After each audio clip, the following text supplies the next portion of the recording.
புதுச்சேரி மத்திய பல்கலைக்கழகத்தில் நடைபெற்ற மாணவர் பேரவைத் தேர்தலில் 15க்கு 15 இடங்களையும் இந்திய மாணவர் சங்க கூட்டணி கைப்பற்றி இமாலய வெற்றி பெற்றது.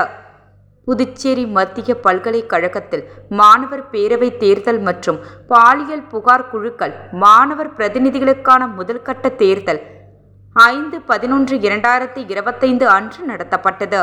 இத்தேர்தலானது புதுச்சேரி மத்திய பல்கலைக்கழகம், புதுச்சேரி பல்கலைக்கழக சமுதாய கல்லூரி, காரைக்கால் பல்கலைக்கழக வளாகம், அந்தமான் பல்கலைக்கழக வளாகம், மாஹே பல்கலைக்கழக கிளையில் உள்ள 10,000க்கும் மேற்பட்ட மாணவர்கள் இத்தேர்தலில் பங்கு பெற்றனர்.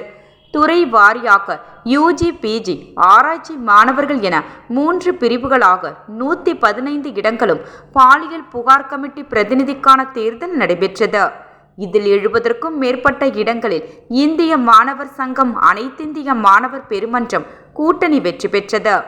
இன்று நடைபெற்ற நிர்வாகிகள் தேர்வு செய்வதற்கான தேர்தலில் தலைவர், பொதுச் செயலாளர், துணைத் தலைவர், இணை செயலாளர் அறிவழியான், நிர்வாகக்குழு உறுப்பினர்கள் என அனைத்து இடங்களையும் எஸ்எஃப்ஐ கூட்டணி கைப்பற்றியது.